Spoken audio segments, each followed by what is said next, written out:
My wife said, I'm entitled to cheat once for every time you disappointed me. I'm at 7. I said, keep count. Then I hired the best divorce attorney in town with our savings. Her realizing she couldn't afford any lawyer was disappointment number 8. Mods. This might be long, but I promise it's worth it. I've been a lurker here for years. Never thought I'd be posting my own story, but life is full of surprises, like finding your wife's infidelity scorecard. Background. My story begins where most marriages end, with two people who stopped trying to understand each other. I, 38M, met Elaine, 37F, 12 years ago at a charity auction. I was there representing my company, which designs custom sound systems for high-end homes and businesses, a business I had founded 2 years before meeting her. She was there as the +1 of a client who, ironically, left her at our table to network with potential investors. Our connection was immediate and intense. Within 6 months, we were living together, and by the 2-year mark, we were married. Before we married, I had insisted on a prenuptial agreement to protect my fledgling business, a decision that would prove prescient years later. Elaine, who has a law degree, although she never practiced, had her own attorney review it before signing. The first 5 years were everything marriage should be. Challenging at times, but fundamentally supportive and loving. I'm not claiming I was a perfect husband. I work long hours, sometimes travel for installations, and have been known to get so absorbed in a project that I forget dinner plans. But I loved Elaine fiercely and thought she felt the same. For context, our financial situation. My business has been successful, but it's not private jet successful. We've lived comfortably in a nice suburb of Boston and wrapped with a joint savings account we both contributed to. I put in about 70% of the funds since I earned more, but we both had access. Elaine works as a marketing director for Beacon Hill Luxury Properties, a job she's excelled at and that came with social connections that helped my business. As marketing director, Elaine didn't just promote houses, she crafted lifestyles. Her specialty was creating exclusive events where potential buyers could imagine themselves as part of Boston's elite. These events, yacht parties in the harbor, private dinners with renowned chefs, VIP access to museum exhibitions, were where Boston's wealth quietly changed hands. The decline. Looking back, I can pinpoint exactly when things started to change. When Elaine was promoted to director 3 years ago. Her new position came with a significant salary bump and entry into Boston's upper social circles, charity galas, art openings, yacht parties. The kind of events where old money and new tech wealth mingle over $200 glasses of champagne. I attended some of these functions with her at first, but quickly realized I was out of my element. While I can discuss sound dynamics and acoustic design with passion, I couldn't fake interest in summer homes in the Hamptons or which private school had the best lacrosse program. More importantly, I didn't want to. Elaine, however, thrived in this environment. She began attending more events solo, explaining that it was better for networking if she could focus on clients rather than babysitting me. I didn't mind. I had my own work to focus on, and I was genuinely happy to see her excelling professionally. The problem wasn't her success. The problem was how it changed her perspective on our marriage. The discovery. 8 months ago, I came home early from what was supposed to be a 3-day installation in New York. We'd finished ahead of schedule, and I thought I'd surprise Elaine. The surprise, unfortunately, was on me. I entered our house quietly, not to catch her in anything, but because it was midnight and I assumed she'd be asleep. Instead, I heard voices from our living room. Elaine's laugh, followed by a male voice I didn't recognize. I wasn't immediately suspicious. Elaine often hosted colleagues or clients, though rarely so late. I walked toward the living room, my suitcase still in hand, when the conversation stopped me cold. "So what's your count now?" the male voice asked. Elaine's response was playful. "Including tonight? 7. But who's keeping track?" "You are, obviously," the man laughed. What was disappointment number 7 again? He forgot our anniversary, sent a text at 9 p.m. after I'd been sitting alone at Sorolina for an hour. The maitre d' felt so sorry for me, he sent over free dessert. I stood there, frozen, as they left. The anniversary. 2 months ago. I'd been buried in a major project and completely lost track of the date. I'd apologized profusely, sent flowers to her office the next day, and taken her to a makeup dinner that weekend. She'd said she forgave me. Evidently not. And what about disappointment number 6? The man asked. Christmas at his parents' house, she sighed dramatically. 5 days in rural Vermont with no cell service, and his mother asking when we're going to give her grandchildren. I felt sick. That trip had actually been pleasant from my perspective. My parents had been warm and welcoming, and Elaine had seemed to enjoy herself. We'd even talked about children ourselves during the long drive home, a conversation that had left me hopeful. I should have confronted them right then. Instead, I quietly backed away, returned to my car, and drove to a hotel. I needed time to process what I'd heard. What was this count they were discussing? It sounded like, no, that couldn't be right. I later learned that Elaine had thought I was scheduled to be in New York until the following evening. She'd even checked my flight details on our shared calendar. The early completion of the project and my surprise return wasn't something she could have anticipated. It was the one time her meticulous planning had failed her. The confrontation. I returned home the next morning, pretending I'd just arrived from New York.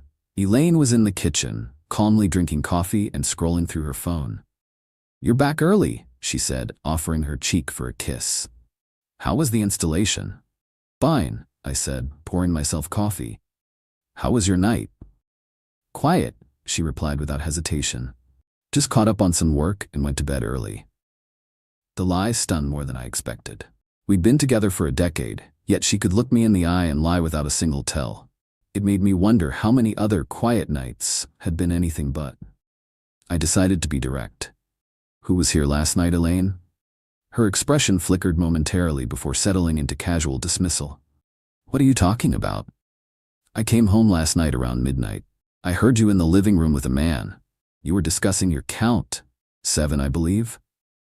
The color drained from her face, but she recovered quickly, her expression hardening into something I'd never seen before. Cold, defensive, almost contemptuous. "You were spying on me?" "I was coming home to my wife and overheard a conversation that suggested she's been unfaithful. Multiple times. Do you want to explain, or should I just call a lawyer now?" She set down her coffee cup with deliberate calm. "It's not what you think." "Then what is it? Because it sounded like you've been cheating on me and justifying it with some kind of disappointment scorecard." She stared at me for a long moment, then let out a laugh that contained no humor whatsoever. "Fine. Yes, I've been seeing other people.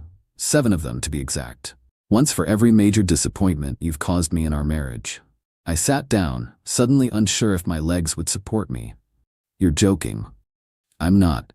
You've consistently put me second, to your work, to your projects, to everything. The forgotten anniversary was the last straw.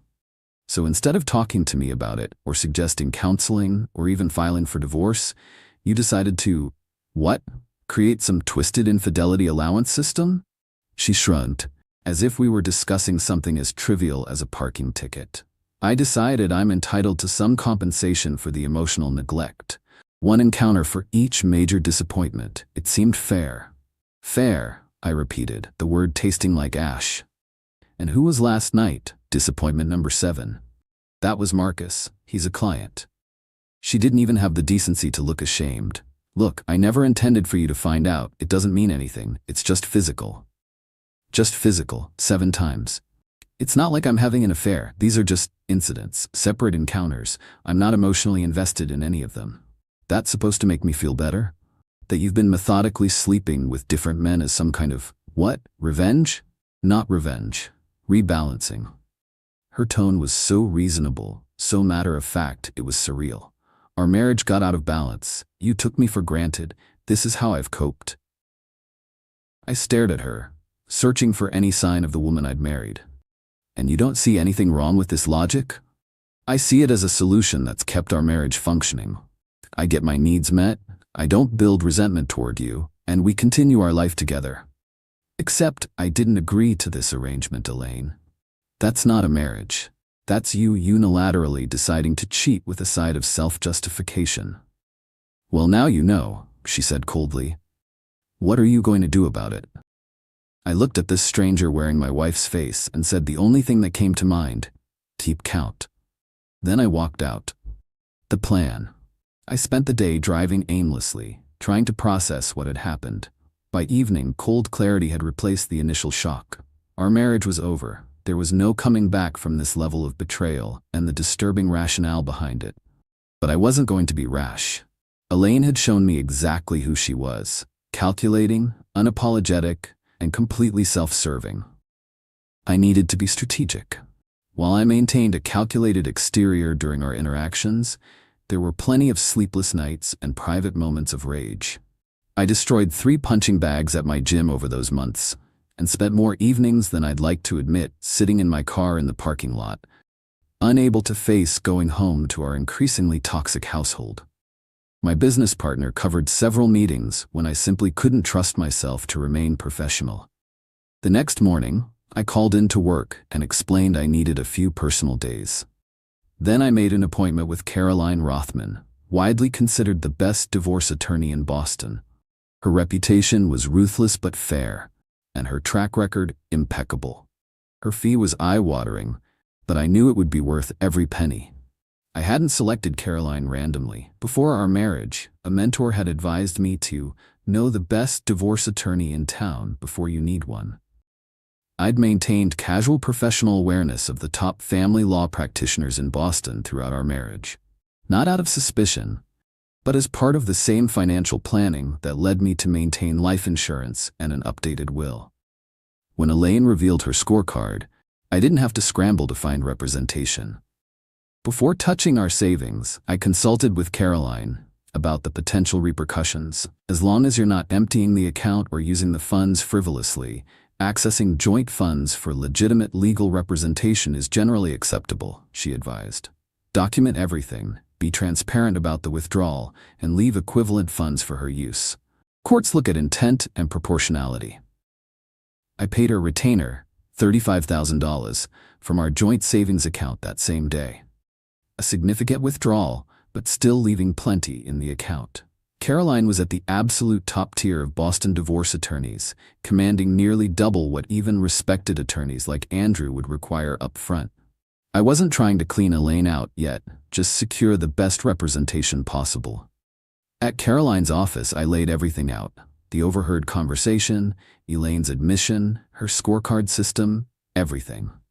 Caroline listened without judgment, taking meticulous notes. Massachusetts allows both no-fault and fault-based divorce filings, Caroline explained. While I could file citing adultery as grounds, strategically, a no-fault approach gives us more control over the narrative, while still allowing us to introduce her pattern of behavior during asset negotiations. Judges have discretion in what they consider when determining equitable distribution. What kind of evidence? I asked. Text messages, emails, credit card statements showing hotel charges or gifts, anything that corroborates her admissions. I nodded. And what should I do in the meantime? We're still living together. Don't move out, she advised firmly. That can complicate property claims. Be civil but distant. Document everything. And don't discuss the divorce process with her directly. All communication about that goes through me. I followed her advice to the letter. Over the next week, Elaine and I engaged in a bizarre domestic dance, sharing space but barely interacting. She seemed to be waiting for me to either explode or capitulate. I did neither. Then came the moment I'd been waiting for. The revelation. 10 days after our confrontation, Elaine finally brought up the elephant in the room. We were in the kitchen, me making a sandwich, her pouring a glass of wine. So, are we going to talk about this? She asked. It's been over a week of this. Whatever this is. What's there to discuss? I replied, not looking up from my lunch preparation. You made your position clear. You feel entitled to cheat because I've disappointed you 7 times apparently. Don't be childish, she snapped. I'm trying to have an adult conversation about our marriage. I finally looked at her. Our marriage ended the moment you decided to create your infidelity scorecard, Elaine. You just didn't bother to inform me. So that's it? 12 years thrown away? You threw them away 7 times by your own count. She set down her wine glass with enough force that I worried it might shatter. Fine, if that's how you want to play this, I'll call Andrew tomorrow. Andrew was her friend's husband, a corporate attorney who occasionally handled divorces for their social circle. No need, I said calmly. I've already retained counsel. She blinked, momentarily thrown. You what? I've hired an attorney, Caroline Rothman. Perhaps you've heard of her? The blood drained from Elaine's face. Everyone in Boston with any connection to the legal world knew Caroline's reputation. How could you possibly afford Caroline Rothman?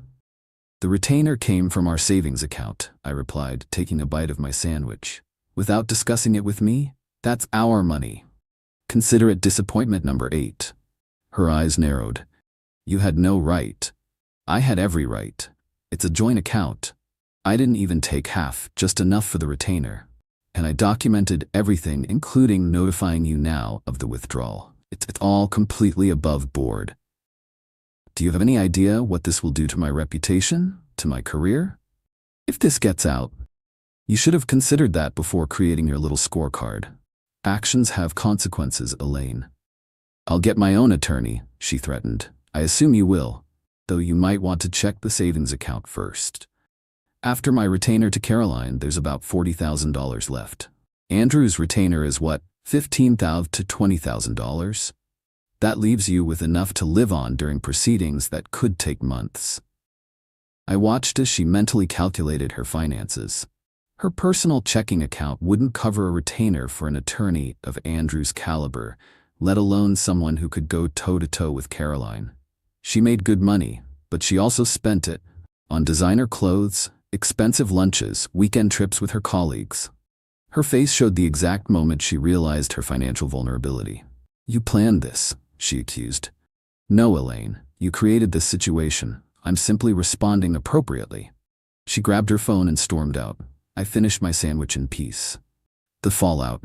Over the next few days, Elaine cycled through various strategies: rage, tears, seduction attempts, and finally negotiation. We can work this out ourselves, she insisted one evening. We don't need to involve expensive attorneys. We're both reasonable people. You justified cheating on me 7 times by creating an arbitrary disappointment system without my knowledge or consent, I replied. That doesn't strike me as reasonable. People make mistakes. I made a mistake, a series of mistakes. I'll go to therapy. We can go to counseling. The time for that was before disappointment number 1, not after number 7. Her expression hardened. You know what? Fine. I've been talking to Andrew, and he says, is Andrew representing you officially? I interrupted. She hesitated. Well, no, not yet, but then we have nothing to discuss. Any negotiations go through Caroline. Elaine explored getting a loan for legal fees, but her recent extravagant spending had already maxed out her credit cards, and banks were reluctant to extend additional credit for litigation purposes. Her wealthy friends, when approached, suddenly became uncomfortable getting involved in such a personal matter. Caroline's reputation for exhaustive discovery had them worried about being deposed regarding what they knew about Elaine's affairs. The next day, I received a call from Caroline. Your wife visited 3 top firms in Boston today, including mine, she told me. She wasn't actually trying to retain me specifically. She was attempting to create conflicts of interest with the city's top divorce attorneys to limit your options. It's a known tactic, but she waited too long. You had already secured representation with the best firms. 2 weeks later, divorce papers were delivered to our home. I'd moved into the guest bedroom by then, and we were barely speaking. I signed them immediately and returned them to Caroline. Elaine, however, delayed. Without proper legal representation, she was stalling, hoping to improve her position somehow. It didn't work. Caroline used the time to build an airtight case. She brought in a forensic accountant who meticulously separated the premarital value of my business from its growth during our marriage. Your documented 80-hour work weeks and reinvestment of personal funds creates a strong case for the business growth being attributed to your separate efforts rather than marital contribution, she explained, especially given Massachusetts' recognition of special contribution by the primary business operator. While Massachusetts doesn't consider fault in property division per se, Elaine's infidelity pattern became relevant when she tried to claim she deserved more than 50% of our assets due to her contributions to my business success. Caroline countered with evidence that Elaine had used business events to meet affair partners, effectively using my business connections for her personal infidelity scorecard. One of her disappointments had occurred after I couldn't attend a client dinner because I was actually meeting with her boss about a surprise promotion celebration I'd been planning for her. The dinner had apparently ended with disappointment number 4 in a hotel paid for on our joint credit card. The judge was not impressed. The resolution. In the end, the divorce proceedings lasted the better part of a year. Still faster than the average contested divorce in Massachusetts, which can drag on for 18+ months. The mandatory 120-day waiting period after filing gave Caroline ample time to build an airtight case. In the end, the prenuptial agreement I had insisted on before our marriage became the foundation of the divorce settlement. Caroline successfully defended its validity, despite Elaine's attempts to invalidate it by claiming she'd signed under duress. The judge noted that Elaine's law degree and the fact she'd had independent legal counsel review the document before signing made her claims of not understanding the implications wholly unpersuasive. The judge awarded a standard 50-50 split of assets acquired during the marriage, with the business protected by the prenup. Elaine's attempt to claim alimony was rejected after Caroline presented evidence that not only was her income substantial, within 15% of mine, but financial experts testified that her career trajectory in luxury real estate showed greater earning potential than my niche business. Additionally, our 12-year marriage fell just short of the long-term marriage threshold that might have triggered stronger alimony considerations under Massachusetts law. Her counterclaim that I had improperly dissipated marital assets by taking the retainer money was dismissed when Caroline produced bank records showing Elaine had made similar large withdrawals for business trips that coincided with hotel stays with her affair partners. The mandatory 120-day Nisi period after the divorce judgment gave Elaine one final opportunity to contest the terms, but her attorney advised against it. The appeals court had recently upheld similar judgments in 3 separate cases, making her chances of success minimal while potentially exposing her to additional legal fees.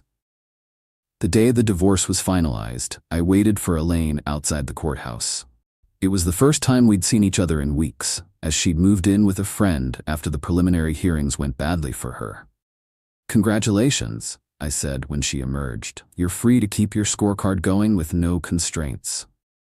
She looked exhausted, the polished marketing director facade cracked to reveal something bitter underneath.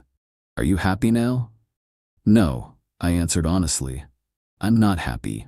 But I'm free from someone who thought betrayal could be justified by a point system. That's worth more than happiness right now." "You could have tried to understand," she said quietly. "Asked why I felt so disappointed in the first place. You could have talked to me instead of sleeping with 7 different people. Communication goes both ways, Elaine." She shook her head. "You always were too rigid, too black and white. Fidelity isn't a gray area for me. Apparently that makes me rigid." "For what it's worth," she said, "I did love you." "Love isn't a scoreboard," I replied. "Goodbye, Elaine." I walked away, not looking back. Aftermath. That was 6 months ago.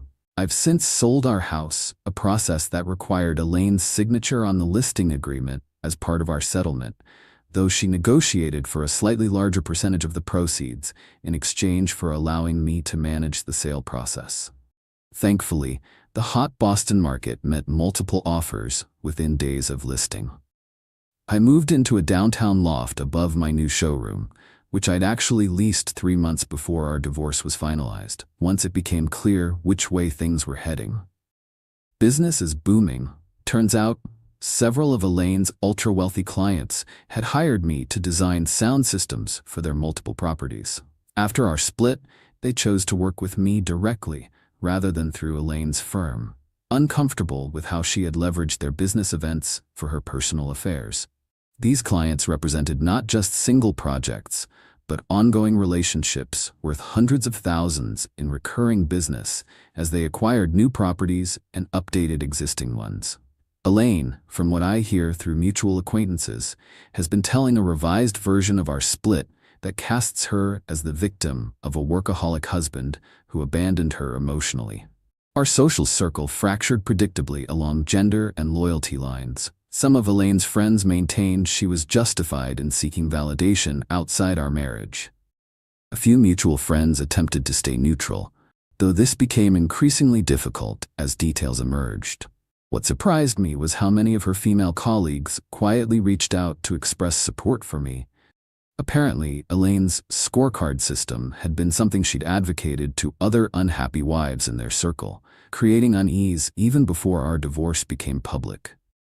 The social consequences for Elaine were both subtle and devastating.